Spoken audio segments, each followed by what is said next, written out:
The autumn rain fell steadily on the cemetery as Jae-won stood apart from his three adoptive siblings, watching them comfort each other beside their father's grave. The cold drops mixed with tears he refused to let fall in front of them.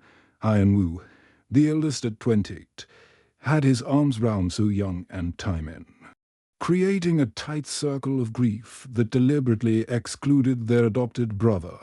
Jae-won pulled his black coat tighter round his shoulders, feeling the familiar sting of rejection. Even at their father's funeral, he was the outsider, the dark-skinned boy who never quite fit into the perfect Korean family portrait. For 15 years, he had been the shadow in their family photos, the one they introduced last at gatherings, the brother they forgot to invite to birthday parties. Dr. Kim Dong-ho had found Jae-won in an orphanage in Bisan when he was 8 years old. The old man had looked into his eyes and seen something special, something that made him fill out adoption papers that same day. But his biological children saw only an intruder. They whispered in corners about how strange he was, how his dark eyes seemed to glow in certain light, how he could solve math problems that stunned university students. "He's not like us," So-young had said once, thinking Jae-won couldn't hear. "There's something wrong with him." While his siblings pursued normal careers, Hyun-woo became a banker, So-young a teacher, Taemin a chef. Jae-won dove into the world of languages and quantum physics. He spent countless hours in his father's study, surrounded by books and equations that seemed to whisper secrets only he could understand. Complex mathematical patterns danced in his mind like music, and he could decode ancient languages, as if he had known them since birth. His siblings called it showing off. His father called it genius. The funeral service had been beautiful, filled with colleagues from Seoul National University praising Dr. Kim's contributions to astrophysics. But Jae-won noticed how his siblings stood together during the speeches, how they shared childhood memories that somehow never included him, how they planned the funeral arrangements without asking his opinion. He was a great scientist, the university president had said, but an even greater father to his children. Jae-won had wanted to laugh bitterly. Great father to some of his children, maybe. Now, as the crowd began to thin, Mrs. Kim approached. With trembling hands, her face was puffy from crying, and she looked older than her 62 years. She had always been kind to Jae-won, but even she couldn't bridge the gap between him and her biological children. "Jae-won," she whispered, glancing nervously at her other children, "your father left this for you." The envelope felt heavier than paper should. His name was written in his father's careful handwriting, but beneath it was a symbol that made Jae-won's head throb with strange recognition. The symbol looked like 3 interlocking circles surrounded by angular lines. Nothing he had ever seen before, yet somehow familiar. His fingers tingled as he touched it. "Thank you, Alma," he said softly, using the Korean word for mother that had always felt awkward on his tongue. Mrs. Kim squeezed his shoulder and walked away, leaving him alone with his thoughts and the mysterious envelope. The rain continued to fall, turning the cemetery into a landscape of grey stone and muddy pots. Other mourners hurried to their cars, eager to escape the weather. Jae-won watched his siblings gather near their father's grave for one last moment of private grief. Hyun-woo's voice carried across the distance. "We should go. There's nothing more we can do here." So-young nodded, wiping her eyes. "Appa would want us to move on, to take care of each other." Taemin glanced toward Jae-won, but Hyun-woo quickly directed his attention away. "Come on. Let's get out of this rain." As they walked past him toward the parking lot, Hyun-woo cast Jae-won one last dismissive glance, the same look he had given him countless times growing up. The look that said, "You don't belong here." So-young avoided eye contact completely, while Taemin at least offered a small nod of acknowledgement. They climbed into Hyan Wu's black sedan and drove away, leaving Jae-won standing alone among the graves. The envelope in his hands seemed to pulse with warmth despite the cold rain. The strange symbol appeared to shimmer, though that might have been raindrops distorting his vision. Jae-won had always experienced odd moments like this, times when his senses seemed sharper than they should be, when he could hear frequencies that made dogs bark, when he could see patterns in static that others called random. His father had been the only one who never called him strange. Dr. Kim had encouraged his unusual abilities, had given him advanced textbooks when he was still in elementary school, had spent hours discussing theories that most adults couldn't grasp. "You're special, Jae-won," his father had said once.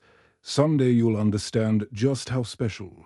Now, staring at the envelope, Jae-won wondered if that day had finally come.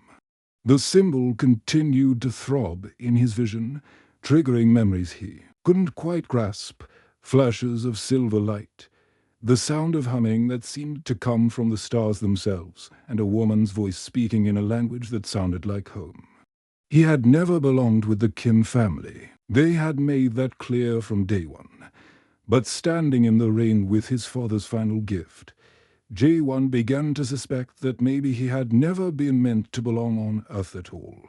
The rejected brother was about to discover why he had never fit in anywhere. Back in his cramped apartment in Gangnam, Jae-won sat at his small kitchen table, staring at the envelope that had consumed his thoughts during the entire subway ride home. The rain still pelted against his window, creating shadows that danced across the walls like living things. His hands shook as he carefully tore open the sealed flap. Inside was a letter written in his father's familiar handwriting. But something was wrong. The Korean text was normal, but scattered throughout were symbols that made his brain buzz with recognition, strange angular marks that looked like they belonged in some ancient alien language. Yet somehow he could read them as easily as his own name. The letter began simply enough. "My dear son, if you are reading this, then the time has come for you to learn the truth that I have carried for 15 years. Sit down, Jae-won, because what I am about to tell you will change everything you believe about yourself." Jae-won's heart began to race. His father had always been direct, but there was something in these words that felt like a countdown to an explosion. "You are not entirely human." J-1. The words hit him like a physical blow. He had to read the sentence 3 times before it sank in. Not entirely human. What did that even mean? 15 years ago, I was not just a professor at Seoul National University. I was part of a secret government program called Project Skywatch. We monitored unusual atmospheric phenomena, investigated unexplained crashes, and studied things the public was never meant to know about. Jae-won's mind reeled. His father, the quiet scientist who spent his evenings reading research papers and drinking tea, had been involved in secret government work on a cold night in March. Our sensors detected something crashing in the mountains near Jeju Island. The impact was unlike anything we had ever recorded. When our team arrived at the crash site, we found a small spacecraft, no bigger than a car, but made of materials that defied everything we knew about physics. The apartment suddenly felt too small. Jae-won stood up and began pacing, the letter clutched in his trembling hands. A spacecraft. His father had found a real alien spacecraft. Inside the wreckage, we discovered a dying woman and her child. The woman was extraordinary. She looked human, but her cellular structure was unlike anything in our biology textbooks. Her DNA was a hybrid of human and something else, something that our scientists called impossible. She had been genetically modified to appear human, sent to study our world from the inside. Jae-won's legs gave out. He collapsed back into his chair. his heart pounding so hard he could hear it in his ears. The woman's child. He was the child. The woman lived long enough to tell us her story. She was part of an advanced scout team from a civilization she called the Helix Collective. They had been watching Earth for centuries, sending modified agents to study human behavior and assess our species' potential. She had been here for 3 years, gathering data. When something went wrong with her extraction, the strange symbols scattered throughout the letter began to glow softly. Or maybe that was just his imagination. But as J1 stared at them, memories that weren't quite memories flickered through his mind. A woman's voice singing in a language that sounded like starlight. Silver corridors filled with humming energy. The feeling of being safe in arms that smelled like ozone and possibilities. Her name was Kira then. And you, my son, are her child. You were 8 years old when I found you, but you were not born on Earth. Your early memories had been suppressed to help you blend in. But she told me that as you grew older, your true nature would begin to emerge. Everything clicked into place, with terrifying clarity. The way numbers spoke to him in harmonies, his ability to learn languages in days instead of years, the strange dreams he had of silver cities among the stars. The reason his siblings had always treated him like he was, fundamentally different, because he was. You have abilities dormant within you, J1. The coordinates below will lead you to my hidden laboratory beneath Namsen Mountain. There, you will find everything I have learned about your people. Your heritage and the reason why your mother was really here. At the bottom of the letter, written in those glowing alien symbols, were a series of numbers that burned themselves into his memory the moment he looked at them. Coordinates. But they weren't just numbers to him. They were like a map home. A pull in his chest that said this way, "This is where you belong. Time is running out. Son, my sources in the government have detected unusual activity in deep space. Long-range telescopes are picking up massive energy signatures moving toward our solar system. Your people are coming back, and Earth is not ready for what that means." J1's blood turned ice. Coming back. The Helix Collective was returning to Earth, and somehow that was bad news. I don't know if they're coming to retrieve you, to check on their scout's progress, or to begin some kind of larger operation. But I know that you are the key to whatever happens next. You are the bridge between two worlds, J1. You understand both species because you are both. The letter ended with his father's signature, but below it was one final line in the alien script. The stars are calling you home. J1 set the letter down with shaking hands. His father had been more than just a respected scientist at Seoul National University. He had been part of a secret program, a guardian of cosmic secrets, a man who had raised an alien child as his own son and J1. J1 wasn't human. Everything made sense. Now, his intuitive understanding of complex patterns wasn't genius. It was alien DNA expressing itself. His ability to hear mathematical harmonies and seemingly random data wasn't a gift. It was how his species naturally processed information. The way his siblings had always recoiled from him wasn't simple racism or jealousy. It was some deep, human instinct recognizing something fundamentally different about him. He walked to his bathroom mirror and stared at his reflection. Same dark skin, same unusual eyes that seemed to catch light strangely, same face that had never quite fit in any family photo. But now, he saw what his father had seen 15 years ago.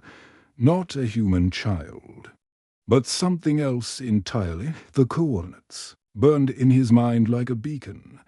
Namsen Mountain, his father's hidden laboratory, answers about his true nature, his people, and the approaching crisis that only he could understand.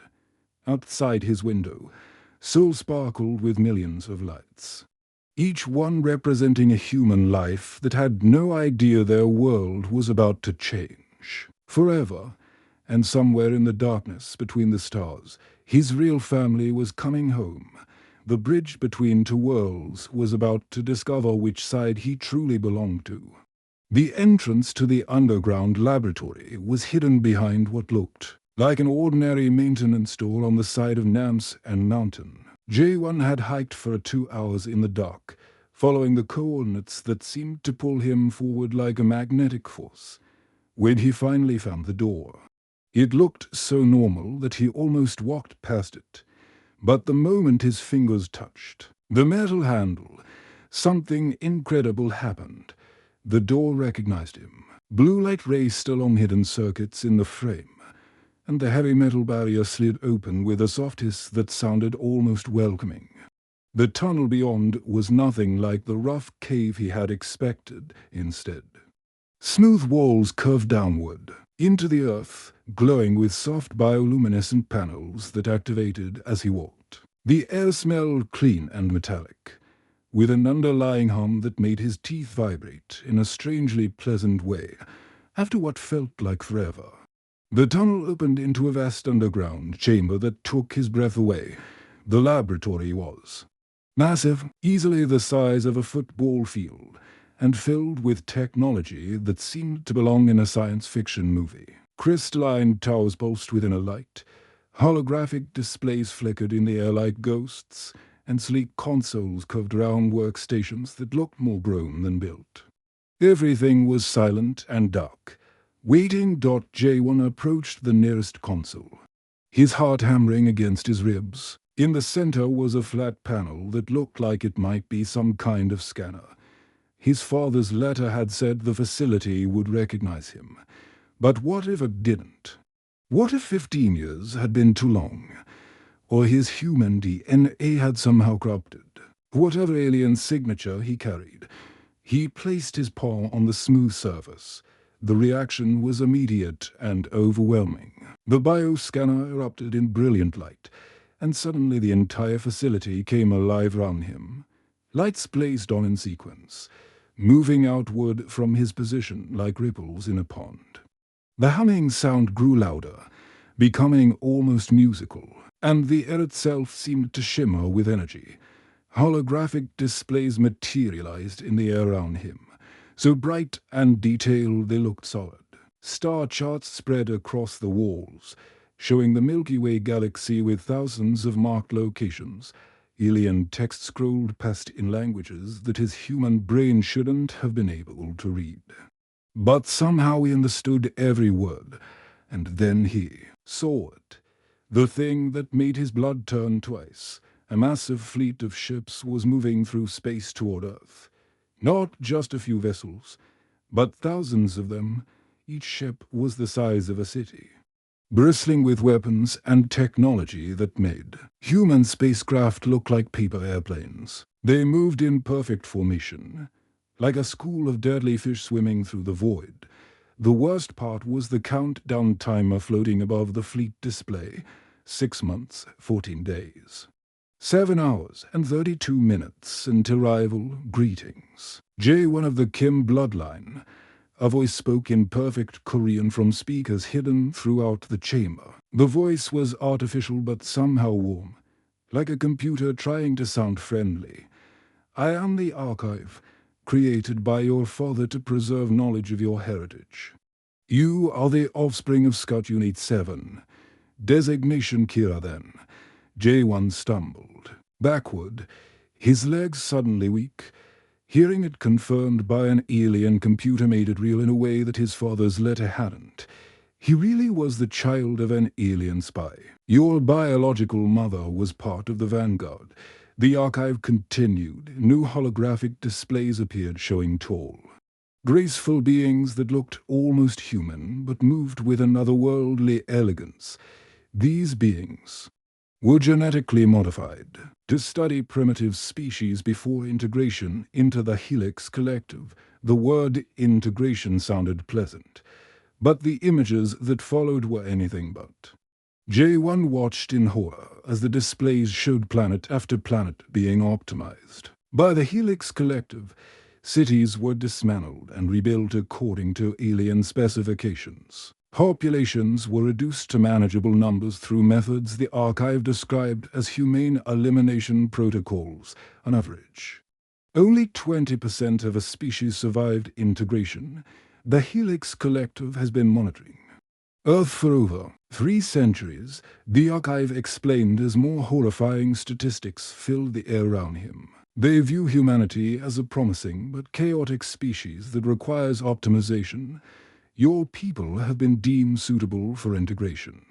But your individual nature and tendency toward violence must be corrected. J1 felt sick. His real family wasn't coming to rescue him or take him home. They were coming to destroy most of humanity and turn the survivors into perfect, obedient citizens of their galactic empire. Your father hoped you would serve as an advocate for your adopted species, the archive continued. Dr. Kim Dong-ho believed that your dual nature might find a path to coexistence between humans and T. He Helix Collective, as if responding to his emotional turmoil.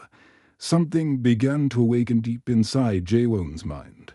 His vision suddenly sharpened until he could see individual dust motes floating in the air. Colors became more vivid, and he realized he was seeing electromagnetic frequencies that human eyes couldn't detect.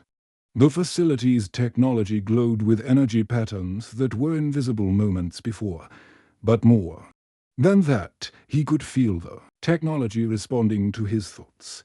When he focused on a holographic display, it moved closer. When he wondered about his mother's mission on Earth, files opened automatically in the air around him. He was interfacing directly with alien systems using nothing but his mind. The sensation was intoxicating and terrifying. This was what he had been born for. This was his true nature finally awakening after 15 years of dormancy. But with the awakening came knowledge that he didn't want. As his consciousness merged with the archive's databases, he learned the terrible truth about the Helix Collective's methods. They had optimized over 200 species in the past 1,000 years. They had never failed. They had never even been seriously challenged. Every species they encountered followed the same pattern: initial resistance, brief conflict, then acceptance of integration. The survivors were always grateful afterward, living in perfect harmony under Helix guidance. No more war, no more poverty, no more chaos, just perfect order and efficiency. The problem was that humans were the most chaotic species the Helix Collective had ever encountered. Their preliminary studies suggested that human nature was so fundamentally disorderly that optimization might require eliminating 90% of the population instead of the U. So 80% Earth had 6 months to prove it deserved to survive, and J1 was the only person who could communicate with both sides when the judgment began. The bridge between two worlds was about to discover that sometimes being special meant carrying the weight of an entire planet's survival on your shoulders. The morning started like any other Tuesday in Seoul, but by noon, the world had changed forever. J1 was drinking coffee in his apartment when the first reports came in on the emergency broadcast system. His enhanced hearing picked up the panic in the news anchor's voice before she even spoke the words that would terrify humanity. Multiple unidentified objects have appeared in the skies above major cities worldwide, the anchor announced, her hands visibly shaking as she read from her teleprompter. The objects appear to be artificial in nature. J1 rushed to his window and looked up at the Seoul skyline.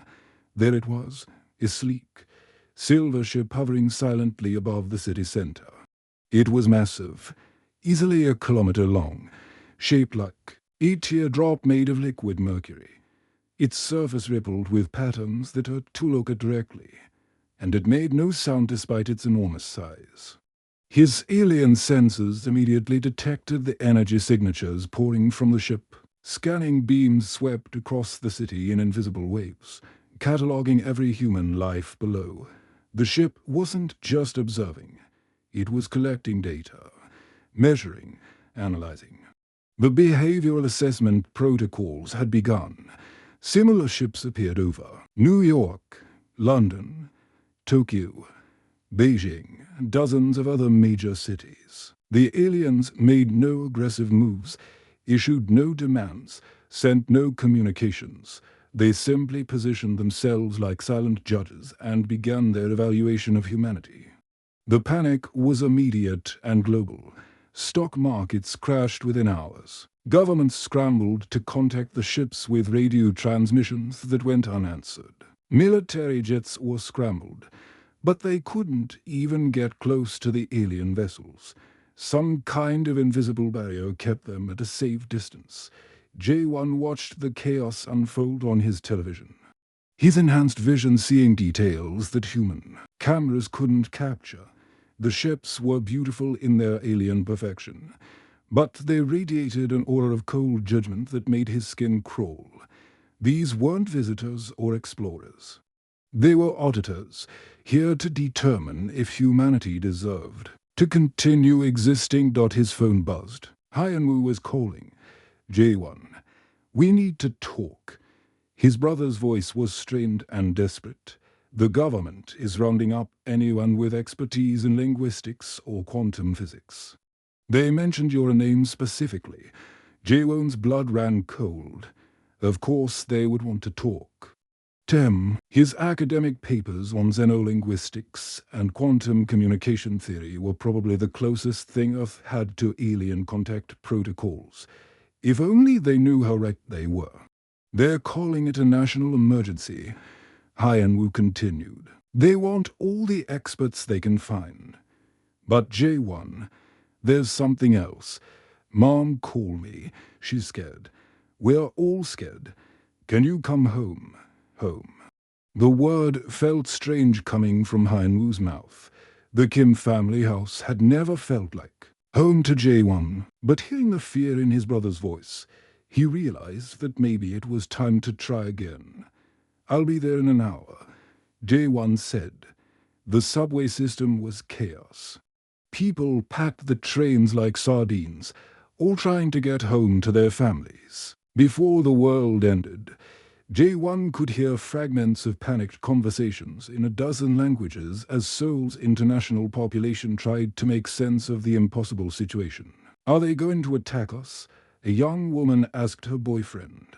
My grandmother says they're demons. An old man muttered. The military will protect us, a businessman said. But his voice lacked conviction. J1 wanted to tell them all that the military couldn't protect them, that this wasn't an invasion in any conventional sense. This was a judgment, and humanity was failing it with every moment of panic and chaos. The Kim family house looked exactly the same as it had during his childhood, a modest two-story building with a SM. All garden, where his father had grown vegetables. But now it felt different. Maybe because for the first time in 15 years, his siblings actually wanted him there. Mrs. Kim answered the door with tears in her eyes. J1, thank goodness you're safe. She pulled him into a hug that felt more genuine than any embrace they had shared since his father's death. Inside, the family had gathered in the living room. Their attention split between the television, news and anxious conversation. So Young looked terrified. Her teacher's calm completely shattered by the sight of alien ships hanging over a city. Taimin couldn't stop pacing. His chef's hands constantly moving as if he needed to cook something, to feel normal again. But it was Hyanwu who surprised him the most. The older brother who had spent 15 years treating J1 like an unwelcome guest was now looking at him with a mixture of suspicion and desperate hope. What do you know? Hyanwu demanded the moment J1 sat down. You study languages and space communication. You must have some idea what they want. J1 looked at his siblings, the people who had spent 15 years treating him as an outsider. Now they needed him. Now they were finally ready to listen to the strange brother they had never understood. I know why they're here, he said quietly. And I know why I never fit in with this family.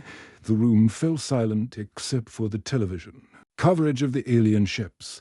J1 took a deep breath and began to tell them everything. About the crash site on Jeju Island, about his biological mother Keelan, about the hidden laboratory beneath Namsan Mountain, about the Helix Collective and their history of optimizing species across the galaxy. So-young gasped when he demonstrated his abilities, placing his hand near her laptop and interfacing with it wirelessly. The screen flickered and changed, showing encrypted military communications about the alien assessment that should have been impossible for a civilian to access. "They're testing us," J1 explained, his eyes now glowing with the soft inner light that had always made his siblings uncomfortable. "Measuring our aggression, our cooperation, our potential for growth. They're looking at how we respond to crisis, how we treat each other, how we solve problems." The news coverage showed riots breaking out in several major cities. Looters smashed store windows while police struggled to maintain order. Religious fanatics proclaimed the end times while governments issued contradictory statements about the alien presence. "Most species fail," J1 continued, his voice heavy with the weight of terrible knowledge. "The Helix Collective has never encountered a species that impressed them enough to avoid optimization, and humans are the most chaotic species they've ever studied." Outside, the alien ship began emitting a low-frequency hum that made the windows vibrate. The sound was barely audible, but it seemed to resonate in their bones. The assessment was entering its final phase. Taimen stopped pacing and stared at his adopted brother. "Can you stop them?" "I don't know," J1 admitted, "but I have to try. The problem is, I can't do it alone. I need to show them that humans can work together, that we can be more than the sum of our chaos." He looked at each of his siblings. "In turn, I need your help, not as experts or soldiers, but as family. I need you to help me prove that humanity deserves to survive." For the first time in his life, his siblings looked at him not as an outsider, but as their brother, the strange, brilliant alien child who had never belonged anywhere had become their only hope of belonging to a universe that was about to decide their fate. The bridge between two worlds was about to discover that sometimes the most important battles are fought not with weapons, but with the bonds that make us human. The Helix Collective's mothership was unlike anything human eyes had ever seen. It hung over Seoul like a crystalline cathedral made of living light, its kilometer-long structure pulsing with energy that made the air itself shimmer. From the ground, it looked beautiful and terrifying at the same time, a work of art that could destroy the entire city with a single thought. J1 stood on the rooftop of his family's house, staring up at the massive vessel. The smaller ships had withdrawn hours ago, leaving only this one enormous craft floating silently above the city. He knew what that meant. The assessment was over, and humanity had been found wanting. "Are you sure about this?" Han-Woo asked, placing a hand on his brother's shoulder. For the first time in 15 years, there was genuine concern in his voice instead of dismissal. "I have to try," J1 replied, feeling the alien part of his DNA responding to the ship's presence. His enhanced senses could detect the transport beam waiting to lift him up to the vessel. All he had to do was step forward and let his genetic signature call to his mother's people. So-young grabbed his arm. "What if they don't listen? What if they just keep you up there?" J1 smiled sadly. "Then you'll have to be humanity's voice without me. But I don't think it will come to that. They brought me here for a reason." The transport beam activated with a sound like singing crystals. J1 felt his body dissolve into pure energy, his consciousness streaming upward through the night sky toward the waiting ship. It was the strangest sensation, like being scattered across the universe and then reformed in the SP. Another heartbeat. He materialized in the ship's central chamber, a vast circular room that seemed to exist in several dimensions at once. The walls curved impossibly, showing glimpses of distant galaxies and alien worlds. At the center of the room stood the core, 5 beings who had once been individuals but had long ago merged into Res. Inkle, unified consciousness that they were beautiful and terrible to behold, tall and ethereal. Their skin shifted between silver and translucent, revealing the energy patterns that flowed beneath. Their eyes held the cold logic of millennia, the accumulated wisdom of 1,000 conquered worlds. The hybrid returns, the core spoke in unison, their voices harmonizing in ways that made Jaewon's bones vibrate. You have served your purpose well, child of 2 worlds. The humans have failed their assessment.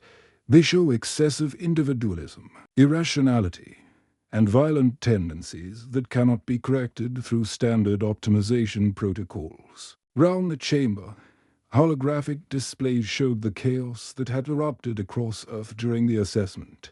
Riots in major cities, governments collapsing under panic, military forces attacking each other in the confusion, humanity at its worst. Reduced to primitive fear and violence, optimization will begin immediately, the core continued. We estimate that preserving 15% of the human population will be sufficient to maintain genetic diversity while eliminating the chaotic elements that make your species unsuitable for galactic citizenship. 15%. That meant billions of people would die. Jaewon felt sick, but he forced himself to step forward. His alien heritage allowed him to project his thoughts directly into their collective consciousness, and he could feel their surprise at his defiance. "Wait," he said, his voice echoing strangely in the vast chamber. "You're wrong about humanity. Their chaos isn't a weakness. It's their strength." The core's unified attention focused on him like a laser beam. "Explain." Jaewon opened his mind, sharing his memories with beings who had forgotten what it meant to be individuals. He showed them Dr. Kim Dong-ho finding an alien child and choosing to love him as a son despite their different species. He showed them his siblings' gradual acceptance, their willingness to put aside years of rejection when their brother needed them most. Your people achieve perfection through unity. Jaewon continued, his consciousness expanding to fill the chamber. But humans achieve greatness through diversity. They adapt. They create. They find solutions you would never consider, because they think beyond your logic. The core hesitated, and for the first time in their collective existence, they felt something like curiosity. Your species shows no signs of the harmony you require. They fight among themselves, destroy their environment, create weapons of mass destruction. Yes, Jaewon agreed, but they also create art that moves the soul, music that brings strangers together, stories that teach empathy across impossible distances. They sacrifice themselves for people they've never met. They forgive enemies who've wronged them. They keep hoping even when everything seems lost. The core's attention shifted, analyzing his words. These are statistical anomalies. The majority of human behavior remains chaotic and destructive. Prove it. They challenged. Jaewon smiled, connecting his consciousness to the ship's vast communication systems. Through his siblings' coordination with global resistance networks, he linked every human communication device on Earth into a single massive network. Instead of showing humanity's violence, he showed their art, their music, their literature, the chaotic beauty of billions of individual voices creating something greater than the sum of their parts. He displays round the chamber filled with human creativity, a street musician in Paris playing for coins while people stop to listen and smile. A teacher in Kenya helping children learn to read using books donated by strangers on the other side of the world. A doctor in New York working 36-hour shifts to save lives during the crisis. But more than that, he showed them the resistance itself. Former enemies working together to coordinate evacuation efforts, strangers sacrificing their own. Safety to help others reach shelter. Humanity's refusal to surrender even when facing impossible odds. You see weakness, J1 said, his voice now carrying the harmonics of both species. But I see unlimited potential. Give them time. Let them prove they can grow. The core deliberated. For what felt like hours, their collective consciousness churning through possibilities and probabilities. Finally, they spoke, and their voices carried a note of something that might have been wonder. The humans will be granted provisional membership in the Galactic Collective. They will be monitored, guided, but not optimized. You, hybrid, will serve as their advocate and our liaison. As the alien ships began to withdraw, J1 felt arms wrap round him. His siblings had somehow made it aboard during the chaos, refusing to let him face this alone. The transport beam had brought them up when their determination proved stronger than the ship's security protocols. "Welcome home, brother," Hyan Wu said, and for the first time in 15 years, J1 truly belonged. Earth had survived its first contact not through superior firepower or technology, but through the chaotic, beautiful, impossible strength of human connection. And the boy who had never fit in anywhere had become the bridge between two worlds.